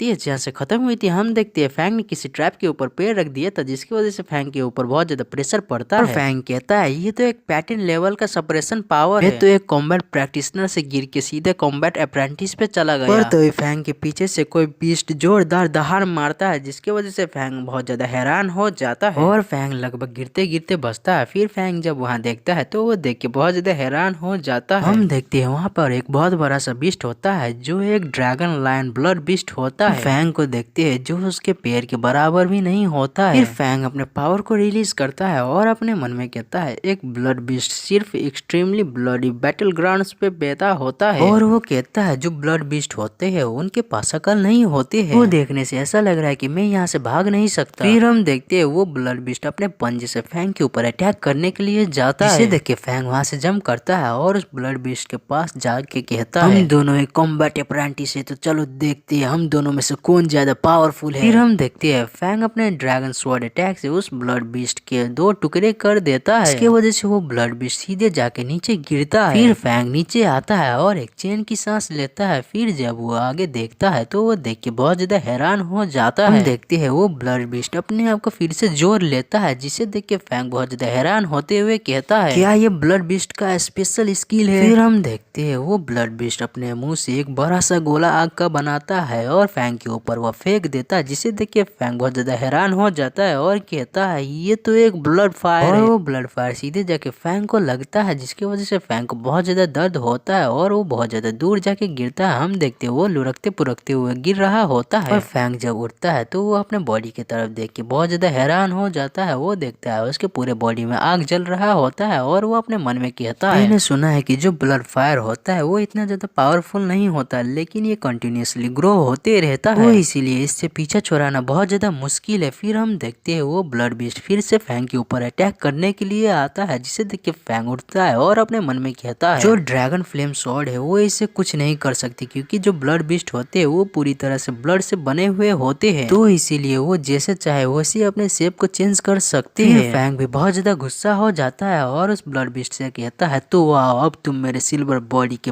5000 किलो के पंच को टेस्ट करो। फिर फैंग जंप करते हुए अपने पंच से उस ब्लड बीस्ट के ऊपर अटैक करने के लिए जाता है और कहता है सिल्वर फिरेस पंच। और हम देखते हैं फैंग का पंच जैसे उस ब्लड बिस्ट को लगता है वो ब्लड बिस्ट पूरी तरह से टुकड़े टुकड़े हो जाता है। फैंग ग्राउंड पे आता है और बहुत ज्यादा खुश होते हुए कहता है तो मैंने अपने पंच को यूज करते हुए उस ब्लड बिस्ट को हरा दिया। फिर हम फैंग के हाथ में देखते हैं तो वो उसके हाथ में आग लग रहा होता है, जिसे देख के फैंग बहुत ज्यादा हैरान होते हुए कहता है जो ब्लड फायर है वो मेरे हाथ में लग गया क्योंकि मैंने अपने बहुत सारे स्ट्रेंथ को एक साथ लगा दिया। फिर हम देखते हैं फैंग की पूरे बॉडी में वो आग लग जाता है, जिसकी वजह से फैंग वहीं पे बैठ जाता है और अपने कपड़े को फाड़ देता है। और फैंग कहता है तो देखने से ऐसा लग रहा है कि जो ब्लड फायर है वो ब्लड बिस्ट से भी ज्यादा खतरनाक है, मुझे इससे पीछे छुड़ाने के लिए पूरे एक दिन लग जाएगा। तो हम देखते हैं फैंग के पूरे बॉडी में आग लग रही होती है पर वो हार नहीं मानता और वो केव के और अंदर जाने लगता है। वो कहता है ये प्लेस बहुत ज्यादा खतरनाक है, जरूर इसके अंदर और भी ज्यादा भयानक बीस्ट होंगे, तो इसीलिए मैं यहाँ पर ज्यादा देर तक नहीं रुक सकता, मुझे जल्दी से ट्रेजर ढूंढ के यहाँ से जितना जल्दी हो सके उतना जल्दी बाहर निकलना होगा। फिर सीन शिफ्ट होता है और हम थोड़ी देर बाद का सीन देखते हैं। हम देखते हैं फैंग एक चट्टान के ऊपर चढ़ते हुए ऊपर जा रहा होता है। वो कहता है मैंने आखिरकार ढूंढ लिया, जो ड्रैगन लायन था वो जरूरी यहाँ के ट्रेजर को गार्ड कर रहा था, जो ट्रेजर होगा वो इसके ऊपर होगा। फिर हम ऊपर का सीन देखते हैं तो वहाँ पर एक स्वॉर्ड होता है जो बहुत ज्यादा पुराना लग रहा होता है। वो स्वॉर्ड एक खोपड़ी के अंदर घुसा हुआ होता है और फैंग को देखते हैं जो स्वॉर्ड को देख के बहुत ज्यादा खुश हो जाता है। वो कहता है ये स्वॉर्ड तो बहुत ज्यादा प्लेन है, ये जरूरी एक एंशिएंट पावरफुल वेपन होगा। फिर फैंग जैसे उस स्वॉर्ड को टच करता है वो स्वॉर्ड पूरी तरह से टूट जाता है और ये देख के फैंग बहुत ज्यादा हैरान हो जाता है। फिर वो उदास होते हुए कहता है अरे नहीं ये तो टूट गया, ये तो सिर्फ एक व्हाइट एलिफेंट था। फिर जब फैंग अपने हाथ की तरफ देखता है तो वो देखता है कि उसकी उंगली में एक कट लग गया होता है, जिसकी वजह से वहां से बहुत ज्यादा ब्लड निकल रहा होता है। और वो कहता है क्या ही दिन है, यहाँ तक कि मेरे फिंगर भी कट गया। हम देखते हैं फैंग के खून का बूंद सीधे जाके वो उस खोपड़ी के अंदर गिरता है, जिसकी वजह से वो खोपड़ी बहुत ज्यादा ग्लो करने लगता है और जितने भी फ्रैगमेंट्स होते हैं वो फैंग की तरफ आने लगता है, जिसे देख के फैंग बहुत ज्यादा हैरान हो जाता है और वो कहता है ये क्या हो रहा है। देखते हैं जितने भी फ्रैगमेंट्स होते हैं वो बहुत ज्यादा तेजी से फैंग के हाथ में घुसने लगता है, जिसकी वजह से फैंग को बहुत ज्यादा दर्द हो रहा होता है और वो कहता है आखिर ये हो क्या रहा है। हम देखते हैं फैंग अपने हाथ को पकड़ के नीचे बैठ जाता है, उसको बहुत ज्यादा दर्द हो रहा होता है। वो कहता है जितने भी फ्रैगमेंट्स थे वो मेरे हाथ के अंदर चला गया है, अब मैं अपने आप को मूव भी नहीं कर पा रहा हूँ। देखते हैं फैंग के हाथ में बहुत ज्यादा कट लग गया होता है। फिर फैंग बहुत ज्यादा हैरान होते हुए कहता है अरे नहीं वो सभी फ्रैगमेंट्स मेरे ब्लड फ्लो के जरिए मेरे पूरे बॉडी के बोन्स में जा रहे हैं। फिर हम देखते हैं फैंग की बहुत ज्यादा बुरी हालत हो गई होती है। वो कहता है अब ये हो गया, मेरी जो क्यूआई और बॉडी है अब ये इसे नहीं रोक सकती, मेरी जितने भी बोन्स है वो सभी टूटते ही जा रहे हैं। और वो अपने मन में कहता है जो सभी फ्रैगमेंट्स है वो बहुत ज्यादा भारी है, वो तो एक बड़े से पत्थर जितना भारी है, लगभग 10,000 किलो के वेट जितना नहीं उठा सकता, लेकिन मैं इतने सारे वेट को अपने बॉडी के अंदर नहीं सह सकता, मुझे या तो इसे सहना होगा या फिर ऐसे ही मरना होगा। फिर कहानी सुनाने वाला हमें बताता है कि जो फ्रैगमेंट्स है वो सभी स्वॉर्ड के टुकड़े हैं और उन सब की वजन 7,500 किलो की है और वो फैंग की बॉडी को अब धीरे धीरे तोड़ते ही जा रहा है। फिर हम देखते हैं फैंग के पूरे बॉडी में फिर से वो ब्लड फायर लग जाता है। फिर फैंग अपने मन में कहता है जो स्वॉर्ड के फ्रैगमेंट्स है वो सच में बहुत ज्यादा पावरफुल है, मुझे तो ऐसा लग रहा है कि जैसे मेरे बॉडी के अंदर एक मॉन्स्टर है। ये फॉरबिडन एरिया तो बहुत ज्यादा डेंजरस है, मैं पहले ब्लड फायर से मिला और अब ये फ्रैगमेंट्स दोनों मुझे एक साथ मिलके मार रहे हैं। फिर फैंग की दिमाग की बत्ती जलती है और वो कहता है ओ हाँ ब्लड फायर, मैं अपने क्यूआई को यूज करते हुए ब्लड फायर को एब्जॉर्ब कर सकता हूँ और फिर मैं टूटे हुए स्वॉर्ड के फ्रैगमेंट्स को अपने ब्लड फायर के पावर से मेल्ट कर दूंगा। ये तो बिल्कुल ऐसा ही होगा जैसे कि एक तीर से दो निशाने। फिर फैंग उठने की कोशिश करता है और वो बहुत ज्यादा मुश्किल से उठते हुए कहता है मैं अब इसे ज्यादा देर तक नहीं रोक सकता, ये मेरी लास्ट ट्राई है। फैंग वहीं पे बैठ जाता है और अपने क्यूआई को यूज करते हुए ब्लड फायर को एब्जॉर्ब करने की कोशिश करता है। वो कहता है तो चलो देखते हैं मैं आखिरकार कितना ज्यादा सह सकता हूँ। हम देखते हैं वो स्वॉर्ड के जितने भी फ्रैगमेंट्स होते हैं वो फैंग की बॉडी के ब्लड फ्लो के साथ जा रहे होते हैं। हम देखते हैं इसकी वजह से फैंग को बहुत ज्यादा दर्द हो रहा होता है, पर फैंग कैसे भी करके उस दर्द को सहता है और कहता है लिन फैंग चाहे कोई भी मुसीबतें आ जाए पर मैं कभी नहीं हार मानूंगा।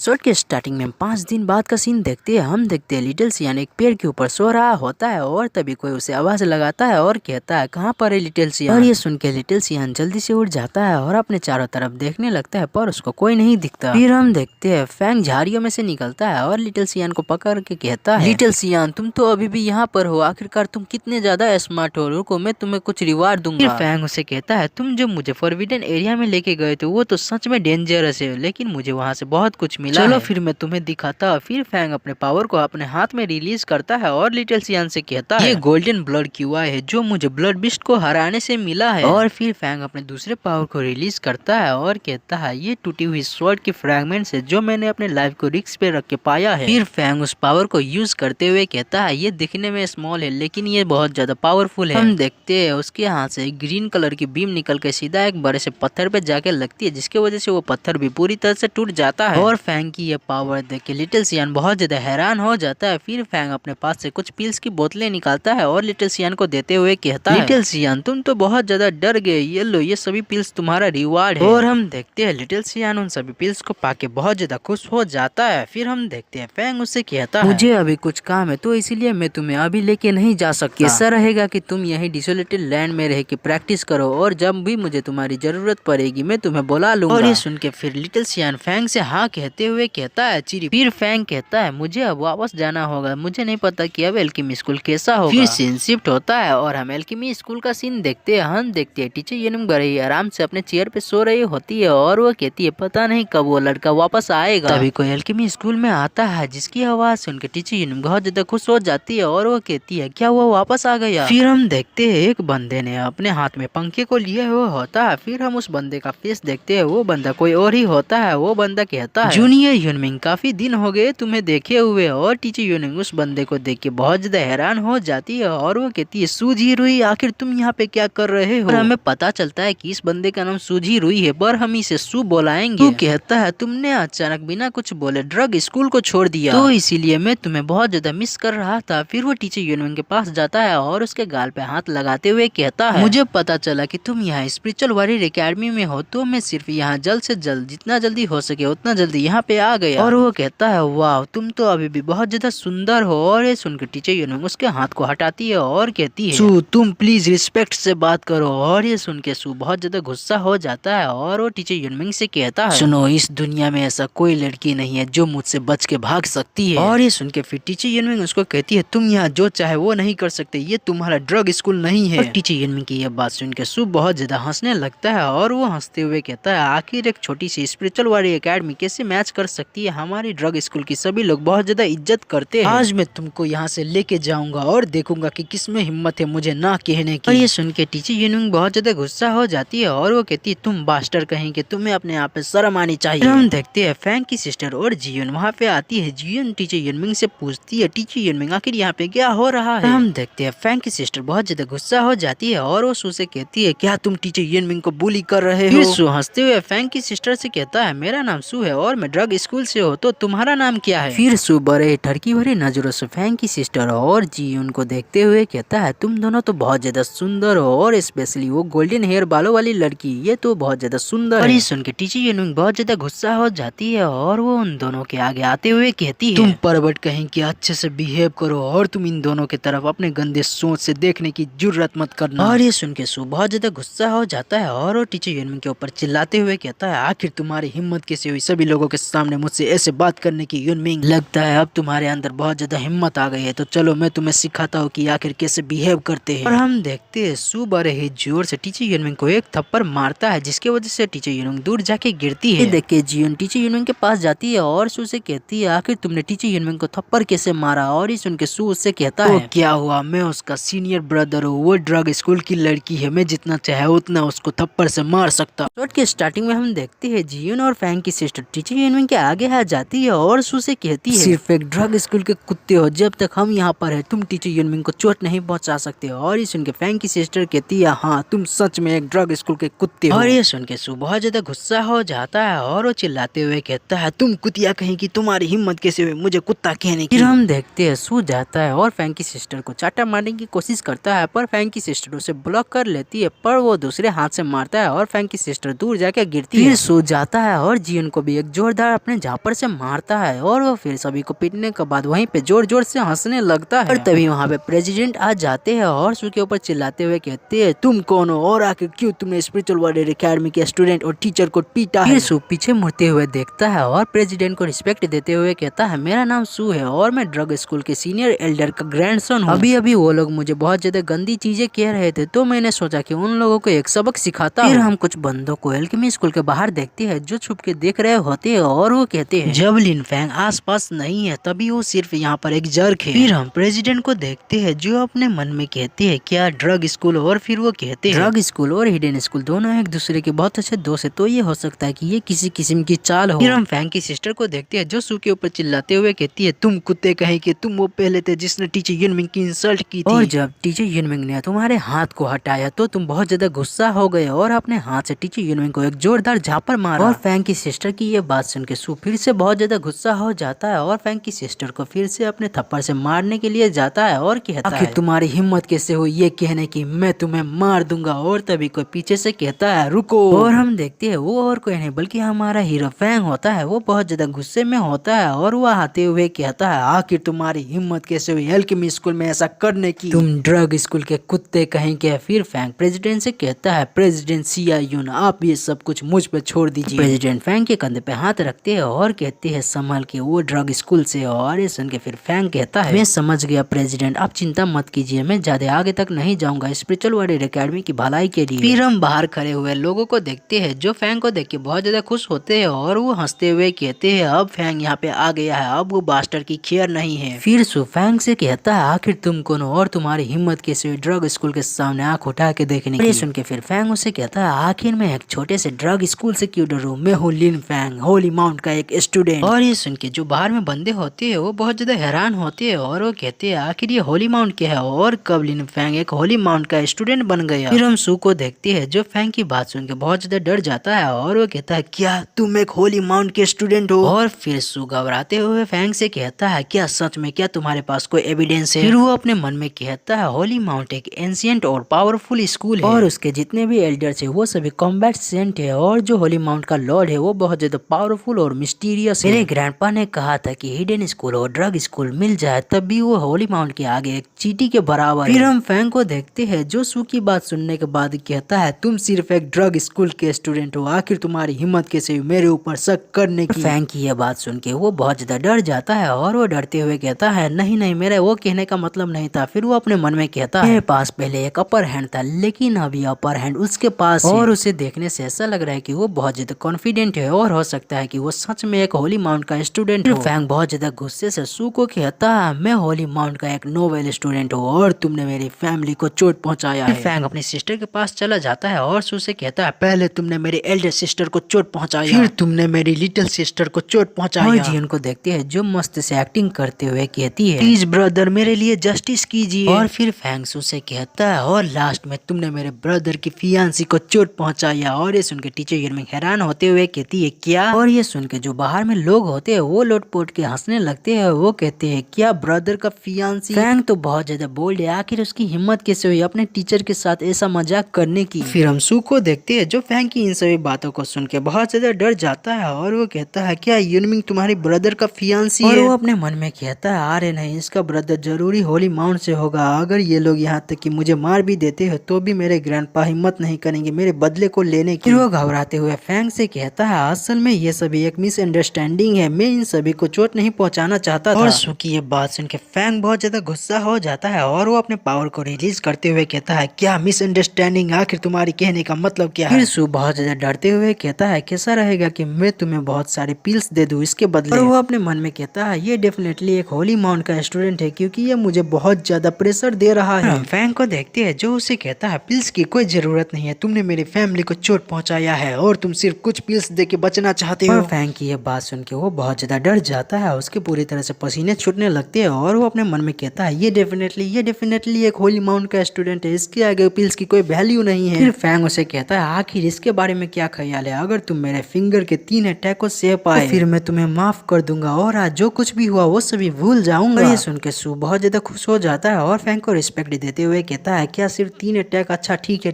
आपका बहुत बहुत शुक्रिया। और वो अपने मन में कहता है ये डेफिनेटली एक होली माउंट का स्टूडेंट है, ये बहुत ज्यादा मर्सीफुल है। फिर फैंग कहता है तो अब मैं अपना पहला अटैक करने वाला हूँ। और ये सुन के फिर सू कहता है तुम परेशान मत हो, ये सभी मेरी गलती थी तो तुम आ जाओ, मुझे जो होगा वो मैं देख लूंगा और तुम्हें इससे कोई प्रॉब्लम नहीं होगी। फिर फैंग सू के ऊपर अटैक करते हुए कहता है ये लो मेरा पहला अटैक। और हम देखते हैं सू उस अटैक को अपनी तरफ आते हुए देख के अपने फैंग को आगे कर लेता है और कहता है मैं इसे रोक लूंगा। करूंगा। और हम देखते हैं फैंग का अटैक इतना पावरफुल होता है कि वो सू के पंखे को भी चीरते हुए उसके कंधे के आर पार चला जाता है। और ये देख के सू बहुत ज्यादा हैरान हो जाता है और वो कहता है ये डेफिनेटली डेफिनेटली डेफिनेटली एक होली माउंट का स्टूडेंट है, ये तो बहुत ज्यादा पावरफुल है। फिर हम देखते हैं फैंग अपना सेकंड अटैक करता है तो वो सीधे जाके सू के दूसरे कंधे पे लगता है। फिर फैंग अपना थर्ड अटैक करता है जिसे देख के सू बहुत ज्यादा डर जाता है और वो वहाँ से भागने लगता है, पर फैंग का अटैक सीधे जाके उसके बैक पे लगता है। और हम देखते हैं जो बंदे ये देख रहे होते हैं वो बहुत ज्यादा घबरा जाते हैं और वो कहते हैं ये तो बहुत ज्यादा खतरनाक है, तो देखने से ऐसा लग रहा है कि कोई भी लिन कुइंग या फिर टीचर यनमिंग को ऑफेंड नहीं कर सकता। फिर हम सू को देखते हैं वो अपने बैग पे हाथ रखे हुए होता है और वो बहुत ज्यादा डरते हुए फैंग से कहता है मुझे मत मारो प्लीज, मुझे मत मारना। सुन के फिर फैंग उसे कहता है तो जाओ यहाँ से और दोबारा मुझे अपनी शक्ल मत दिखाना। हम सू को देखते हैं जो हाथ जोड़ के सभी से माफी मांग रहा होता है और वो कहता है मुझे माफ कर देना सभी लोग, मैं यहाँ से अब जा रहा हूँ, गुड बाय। और वो वहाँ से जाते हुए अपने मन में कहता है स्पिरिचुअल वॉरियर एकेडमी ये ऐसे ही खत्म नहीं होने वाला है। फिर हम फैंग को देखते हैं जो सू को वहाँ से जाते हुए देखता है और वो अपने मन में कहता है उसकी आंखों में बहुत ज्यादा बदले की चाह थी, तो वो हो सकता है कि वो फिर से दोबारा अपने बदला लेने आए, तो मैं उसको ऐसे ही जिंदा नहीं छोड़ सकता। फिर हम प्रेसिडेंट को देखते हैं जो बहुत ज्यादा खुश होते हैं और वो फैंग से कहते हैं फैंग तुमने इस बार बहुत अच्छा काम किया है। हम फैंग की सिस्टर को देखते हैं जो ये सब देख के बहुत ज्यादा खुश होती है और वो कहती है तुम तो बहुत ज्यादा ऑसम हो फैंग। फिर हम देखते हैं जीयुन भी वहाँ पे आ जाती है और वो फैंग की तारीफ करते हुए कहती है फैंग तुम तो बहुत ज्यादा ऑसम हो, तुमने तो सू की बुरी हालत कर दी। और ये सुन के फैंग भी बहुत ज्यादा खुश हो जाता है और वो कहता है अरे नहीं नहीं ये तो कुछ भी नहीं था। और हम देखते हैं वहाँ पे टीचर युनमिंग भी आ जाती है और फैंग को शुक्रिया कहते हुए कहती है तुम्हारा बहुत बहुत शुक्रिया फैंग जो कुछ भी आज तुमने किया। और ये सुन के फैंग कहता है ये तो कुछ भी नहीं था, ये तो वही था जो मुझे करना चाहिए था। फिर हम देखते हैं टीचर युनमिंग पहले की तरह हो जाती है और वो फैंग के कान को खींचते हुए कहती है तो बताओ तुम्हारा ब्रदर कौन है मेरे प्यारे स्टूडेंट। मैंने सुना कि मैं उसकी फियांसी हूँ, क्यों मैंने सही कहा ना। और ये सुन के फैंग की बहुत ज्यादा बुरी तरह से फट जाती है। फिर वो टीचर युनमिंग से कहता है ठीक है आपके कहने का मतलब है कि मेरा ब्रदर का नाम भी लिन फैंग है लेकिन वो एक अलग कैरेक्टर है। और ये सुन के टीचर युनमिंग बहुत ज्यादा हैरान हो जाती है। फिर वो लिन कुइंग से पूछती है क्या तुम्हारा एक और ब्रदर सच में है। सुन के फिर लिन कुइंग सोचते हुए कहती है नहीं मेरे पास ऐसा कोई भी एल्डर ब्रदर नहीं है जिसका नाम लिन फैंग है, मेरा सिर्फ एक लौता यंगर ब्रदर है जिसका नाम लिन फैंग है। और ये सुन के टीचर युनमिंग फैंग के ऊपर चिल्लाते हुए कहती है लिन फैंग तुम बेवकूफ कहेंगे, तुम्हारी हिम्मत कैसे हुई ऐसे सिचुएशन में मेरी एडवांटेज लेने की। और हम देखते हैं फैंग वहाँ से जल्दी से भाग जाता है। फिर टीचर युनमिंग शांत हो जाती है और वो कहती है ये लड़का तो सच में पहले से बहुत ज्यादा पावरफुल हो गया है, यहाँ तक कि उसने प्रिटेंड करने की हिम्मत कर लिया कि वो होली माउंट का एक स्टूडेंट है। और आपको और मेरे को तो पहले से ही पता है कि वो अपने पिछले लाइफ में सच में एक होली माउंट का स्टूडेंट था। स्टार्टिंग में हम रात का सीन देखते हैं, हम देखते हैं कोई आते हुए टीचर युनमिंग को गाली दे रहा होता है और वो और कोई नहीं बल्कि सू होता है। देखते हैं सू बहुत ज्यादा गुस्से में होता है और वो कहता है तुम क्या सोचती हो होली माउंट वाले लोग इनविंसिबल है, तुम्हें उन लोगों के साथ नहीं जाने दूंगा युनमिंग। फिर वो एक इविल स्माइल करते हुए अपने मन में कहता है मैं कुछ पाउडर लूंगा और उसको दे के स्पिरिचुअल वॉरियर एकेडमी से लेके आऊंगा, फिर मैं जितना चाहूँ उतना उसके साथ टपाटप करूंगा, किसी को इसके बारे में पता नहीं चलेगा और किसी को मेरे ऊपर शक भी नहीं होगा। लेकिन अभी मुझे ड्रग स्कूल में वापस जाना होगा क्योंकि मुझे सबसे पहले अपने इंजरी को ठीक करना होगा। फिर हम फैंग को देखते हैं जो लिटिल सियान के ऊपर उड़ते हुए आ रहा होता है और वो कहता है मुझे वो मिल गया वहाँ पर है सू। फिर वो अपने मन में कहता है जिसको यह गोस्ट एरिया में मारना होगा तब फिर किसी को भी पता नहीं चलेगा और किसी को मेरे ऊपर शक भी नहीं होगा। फिर फैंग थोड़े आगे देखता है तो वहाँ पे और लोग होते हैं, वो देखते हुए कहता है तो देखने से ऐसा लग रहा है कि 3 और लोग आ रहे हैं। देखते हैं वो और कोई नहीं बल्कि यूई होता है और वो अपने साथ 2 और बंदों को ला रहा होता है। फैंग उसे देखते हुए कहता है ये तो यूई है, आखिर ये यहाँ पर क्या कर रहा है। फिर हम देखते हैं यूई कहता है मुझे चुपके से स्पिरिचुअल वॉरियर एकेडमी में जाना होगा और लिन फैंग को मारना होगा, फिर मैं उस गोल्डन लायन को आके खाऊंगा। फिर जो उसके साथ बंदे आए हुए होते हैं वो कहते हैं यूई तुम परेशान मत हो, हम तुम्हारे साथ है, हम तुम्हारे लिए ये सब कर देंगे। फिर यूई एक टर्की भरी स्माइल करता है और अपने मुंह से लार टपकाते हुए कहता है फिर मैं उस ब्यूटीफुल लड़की को अपने साथ लेके आऊंगा। और तभी उसके आगे फैंग निकलता है जिसे देख के यूई बहुत ज्यादा हैरान हो जाता है और वो कहता है फैंग। फिर फैंग भी एक्टिंग करते हुए कहता है अरे नहीं यूई तुमने मुझे ढूंढ लिया। फिर यूई बहुत ज्यादा खुश होते हुए कहता है मुझे तुम्हें ढूंढने के लिए बहुत ज्यादा टाइम लगता है लेकिन तुमने फाइनली अपने आप से मेरे सामने आ गए। फिर यूई के साथ वाला बंदा बहुत ज्यादा हंसते हुए कहता है यूई क्या ये वही बंदा है जिसके बारे में तुमने हमें बताया था, इसे देखने से तो ऐसा नहीं लगता कि ये पावरफुल है। दूसरा वाला बंदा कहता है आप समझो कि तुम ये मर गया। फिर फैंग भी अपने एक्टिंग मोड को ऑन करता है और उनसे घबराते हुए कहता है, मैं अपने ऊपर शर्म आनी चाहिए, तुमने 2 बंदों को खरीदा है तुम्हारी हेल्प करने के लिए ताकि तुम मेरे ऊपर अटैक कर सको। फैंग वहाँ से भागने लगता है और हंसते हुए कहता है, तुम लोग बहुत ज्यादा खतरनाक हो, मुझे जल्दी से यहाँ से भागना होगा। और ये देखिए यूई बहुत ज्यादा हैरान हो जाता है और वो अपने बंदे से कहता है, उसे भागने मत दो, जाओ उसका पीछा करो। सीन शिफ्ट होता है और हम थोड़ी देर बाद का सीन देखते हैं। हम देखते हैं यूई अभी भी फैंग के पीछे पड़ा हुआ होता है और वो चिल्लाते हुए कहता है, फैंग भागना बंद करो, तुम यहाँ से बच के भाग नहीं सकते, तुम कुछ भी कर लो इससे कोई फायदा नहीं होने वाला है। फिर फैंग उनकी तरफ देखते हुए कहता है, लोग बहुत ज्यादा क्लोजली मेरा पीछा कर रहे हैं तो उन्हें अभी भी ये नहीं पता है कि ये मेरा एक ट्रैप है। फिर हम देखते हैं फैंग के आगे से सू आ रहा होता है जिसे देख के फैंग बहुत ज्यादा हंसने लगता है और वो अपने मन में कहता है, तो यहाँ पर है सू और वो लोग भी यहाँ पर आ गए हैं, तो अब शो शुरू होगा। फिर हम देखते हैं फैंग एक लंबा सा जंप मारता है और यूई से कहता है, तुम क्या सोचते हो कि सिर्फ तुम ही कुछ लोगों को ढूंढ सकते हो तुम्हारी हेल्प करने के लिए, मेरे पास भी मेरा ब्रदर है कई सालों से। और हम देखते हैं फैंग सीधे सू के पास जंप करता है जिसे देख के सू बहुत ज्यादा डर जाता है। फिर हम देखते हैं सू के कंधे पे हाथ रखते हुए कहता है, मेरा ब्रदर तुमसे मिले हुए बहुत ज्यादा समय हो गया है, मैंने तुमको बहुत ज्यादा मिस किया। सुन के फिर सू हैरान होते हुए कहता है, क्या कहा ब्रदर? फिर सू भी बहुत ज्यादा एक्टिंग करते हुए कहता है, ओ हाँ मेरे ब्रदर लिन फैंग, मैंने भी तुमको बहुत ज्यादा मिस किया, मैं सिर्फ थोड़ा सा अनकंफर्टेबल फील कर रहा था जब मैंने तुम्हें देखा। फिर फैंग अपने ऊपर वाले कपड़े को उतार लेता है और सू को देते हुए कहता है, मेरे ब्रदर रात में बहुत ज्यादा ठंड है तो तुम्हें सर्दी ना लग जाए, तुम मेरे कपड़े को पहन लो। सू फैंग के कपड़े को पहन लेता है और फैंग को शुक्रिया कहते हुए कहता है, तुम्हारा बहुत बहुत शुक्रिया ब्रदर लिन फैंग, मुझे फर्क नहीं पड़ता कि आखिर कितना भी ज्यादा ठंड हो, मुझे डर नहीं लगता क्योंकि मेरे पास तुम हो मेरे दिल को गर्म करने के लिए ब्रदर। फिर फैंग वहाँ से जाते हुए सू से कहता है, मुझे अभी जाना होगा क्योंकि मुझे कुछ इम्पोर्टेंट काम है, तुम हमारे प्रेसिडेंट से कह देना जब तुम स्कूल में वापस जाओ। हम देखते हैं सू फैंग को बाय करते हुए कहता है, बाय बाय ब्रदर, तुम मुझ पे भरोसा कर सकते हो। और हम देखते हैं वो अपने मन में कहता है, लड़का तो बहुत ज्यादा मिस्टीरियस है, क्या फर्क पड़ता है जब तक कि वो मुझे चोट नहीं पहुंचाता, ये तो अच्छा ही है। और हम देखते हैं सू के पीछे यूई बहुत ज्यादा तेजी से आ रहा होता है और वो यूई के पास रुकता है और हाफते हुए कहता है, बहुत ज्यादा लेट हो गए, लिन फैंग यहाँ से जा चुका है। फिर सू उन लोगों से गुस्से से कहता है, आखिर तुम लोग कौन हो और यहाँ पर क्या कर रहे हो? ये देख के सू उसके ऊपर स्वॉर्ड को करता है और बहुत ज्यादा हंसते हुए कहता है, तुम दोनों को बातें करते हुए सब सुन लिया है, तुम लिन फैंग के ब्रदर हो, क्यों मैंने सही कहा ना? और उसने तो यहाँ तक कि तुम्हें कहा था प्रेसिडेंट को ढूंढने के लिए जब तुम स्पिरिचुअल वॉरियर एकेडमी में वापस जाओ। और ये की ये बात सुन के सू की बहुत ज्यादा फट जाती है, वो डरते हुए कहता है, अरे नहीं ये तो सिर्फ एक मिसअंडरस्टैंडिंग है, मैं उसका ब्रदर नहीं हूँ। और वो अपने मन में कहता है, अरे नहीं ये लोग लिन फैंग के लिए आ रहे थे लेकिन अभी इन्हें लगता है कि मैं लिन फैंग का ब्रदर हूँ। हम देखते हैं यूई जंप करते हुए सू के ऊपर अटैक करने के लिए जाता है और वो कहता है, क्या कहा मिसअंडरस्टैंडिंग, तो हमें बताओ कि आखिर तुमने लिन फैंग के कपड़े को क्यों पहना हुआ है? और हम सू को देखते हैं जो बहुत ज्यादा घबरा जाता है और वो अपने मन में कहता है, मुझे पता चला कि लिन फैंग ने मुझे अपने कपड़े को पहनने के लिए क्यों दिया, ताकि वो उन लोगों को ये दिखा सके कि मैं उसका ब्रदर हूँ। फिर हम देखते हैं यूई स्माइल करते हुए उसे कहता है, तुम तो बहुत ज्यादा स्मार्ट हो। फिर हम देखते हैं एक कट का सीन, हम देखते हैं सू मरने से पहले कहता है, लिन फैंग तुम तो सच में एक अच्छे एक्टर हो।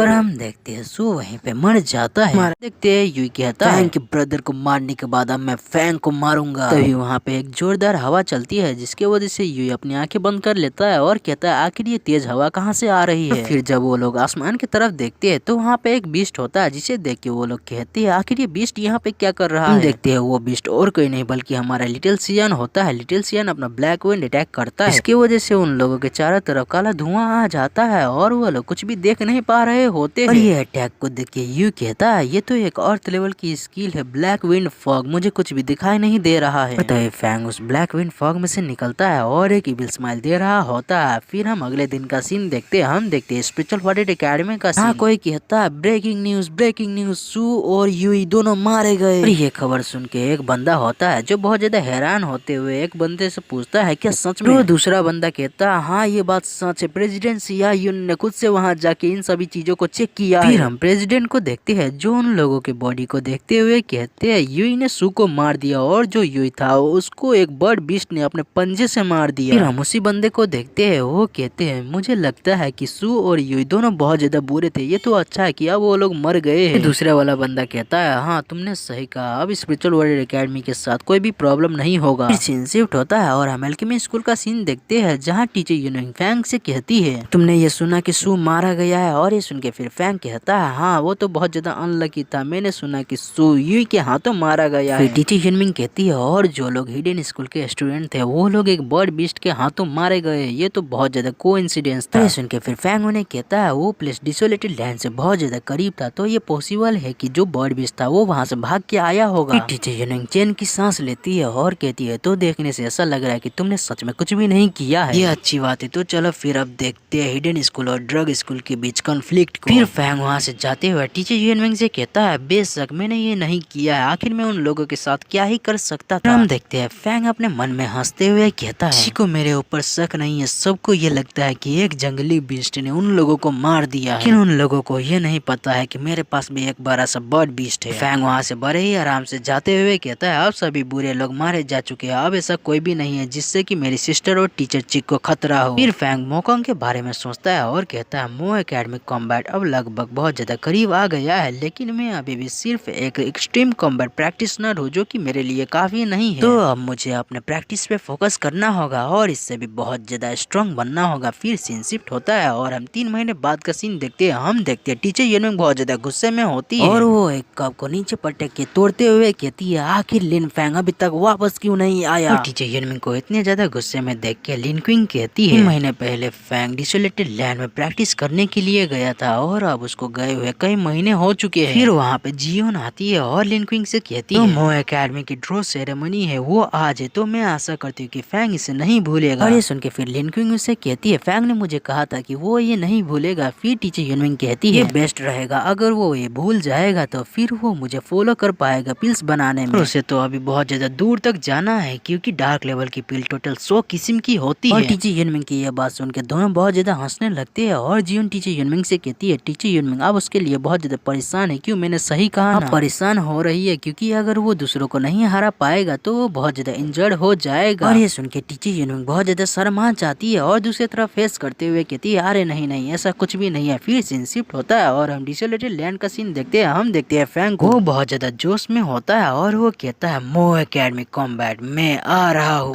हम स्पिरिचुअल वॉरियर एकेडमी का सीन देखते हैं। हम देखते हैं वहाँ पे बहुत सारे लोग आए हुए होते हैं और फिर हम मोकोंग को देखते हैं जो कहता है कि ड्रॉ अभी तक स्टार्ट क्यों नहीं हुआ है। फिर हम एक लड़की को देखते हैं जो कहती है सभी टीचर्स और स्टूडेंट्स आज यहाँ पर है और यहाँ पे कम से कम 200 लोग हैं। कोई आश्चर्य की बात नहीं है कि ये एक ग्रैंड गैदरिंग है जो हर 3 साल में एक बार होता है। और हमें बताते हैं कि ये लड़की स्पिरिचुअल वॉरियर एकेडमी की स्पिरिट एकेडमी की एक स्टूडेंट है और हमें बताते हैं कि इस लड़की का नाम ली सुआन है और ये टॉप 4 स्टूडेंट्स में से नंबर 3 पर आती है और मोकोंग टॉप 4 स्टूडेंट्स में से नंबर 2 पर आता है, यानी कि ये लड़की मोकोंग से कमजोर है। फिर हम एक बंदे को देखते हैं जो किसी की तरफ उंगली बताते हुए कहता है ये सभी टॉप 3 स्टूडेंट्स है मोइन स्कूल के, क्यों मैंने सही कहा ना। और हमें बताते हैं कि इस लड़की का नाम ली जुई है और ये लड़का स्पिरिट एकेडमी का एक स्टूडेंट है। ये लड़का टॉप 4 स्टूडेंट्स में से नंबर 4 पर आता है। फिर हम उन्हीं मोइन स्कूल के टॉप 3 स्टूडेंट्स को देखते हैं जिनमें से एक बंदा बहुत ज्यादा एटीट्यूड से अपनी तरफ उंगली दिखाते हुए हंस रहा होता है और ये देख के मोकोंग भी अपनी तरफ उंगली दिखाते हुए कहता है आखिर ये लड़का कितना ज्यादा रूड है। फिर ली सुआन उदास होते हुए कहती है हम लोग मोइन स्कूल से लगातार 10 साल से हार रहे हैं, वो भी हर किस्म के मैच में, तो इसीलिए वो लोग बहुत ज्यादा एरोगेंट है। फिर ली जुई कहता है लेकिन हम लोग पिछले 6 महीने से डिसोलेटेड लैंड का मैच, आउटडोर मैच और एल्केमिस्ट का मैच जीते हैं और ये सभी सिर्फ 2 स्टूडेंट की वजह से हुआ है, पहला लिन फैंग और दूसरा फैंग लिंग टियान। सुन के फिर मोकोंग कहता है फैंग के जैसे अंडरडॉग सिर्फ आउटडोर के मैचेस में ही कुछ अचीवमेंट्स हासिल कर सकते हैं, लेकिन जो मो एकेडमिक कॉम्बैट है वो हमारे परफॉर्मेंस के ऊपर है। फिर ली सुआन एक लड़की की तरफ देखते हुए कहती है मोइन स्कूल इस बार बहुत ज्यादा प्रिपेयर लग रही है। ये डोगू आपको क्या लगता है। और ये सुन के फिर डोगू कहती है ओपोनेंट्स बहुत ज्यादा पावरफुल है लेकिन हम लोग भी कुछ कम नहीं है। फिर हमें बताते हैं कि ये लड़की स्पिरिचुअल वॉरियर एकेडमी की स्पिरिट एकेडमी की एक स्टूडेंट है और इसका पूरा नाम डोगू युई युई है और ये लड़की टॉप 4 स्टूडेंट्स में से नंबर 1 पर आती है। हम लोग इस लड़की से पहले भी फॉरबिडन एरिया में मिल चुके हैं। फिर सीन शिफ्ट होता है और हम थोड़ी देर बाद का सीन देखते हैं। हम देखते हैं प्रेसिडेंट को, वो सभी लोगों से कहते हैं सभी लोग ध्यान से सुनो, जो मो एकेडमी कॉम्बैट है वो कल होने वाला है। फिर वो कहते हैं ये एल्डर मो है मोइन स्कूल के वाइस प्रेसिडेंट और ये आप सभी लोगों को बताएंगे कि कॉम्बैट कैसे करते हैं। एल्डर मो कहते हैं जो मो एकेडमी कॉम्बैट है वो 2 भाग में डिवाइडेड है, प्रीलिमिनरी मैच और फाइनल मैच। दोनों मैचेस में टोटल 4 राउंड्स होंगे और ये कॉम्बैट टोटल 7 दिनों तक चलेगी। यहाँ पर टोटल 200 पार्टिसिपेंट्स है और वो 200 पार्टिसिपेंट टोटल 16 कंपटीशन एरिया में डिवाइडेड होंगे। सभी लोग एक एक करके लड़ेंगे और जो लास्ट में बचेगा वो फाइनल विनर होगा। हम एक बंदे को देखते हैं जो बहुत सारे स्टिक की तरफ दिखाते हुए कहता है दोनों स्कूल के स्टूडेंट्स यहाँ पर आइए और एक एक करके स्टिक लीजिए और जो गेस्ट है वो पहले आइए। उस बंदे की यह बात सुनकर मोइन स्कूल का जो लड़का होता है वो बहुत ज्यादा खुश हो जाता है और कहता है फाइनली। वो बंदा बहुत तेजी से जाता है और वहाँ पे एक जाके स्टिक लेता है। वहाँ पे जो बंदा होता है वो उस स्टिक को देखते हुए कहता है एरिया 7 फाइट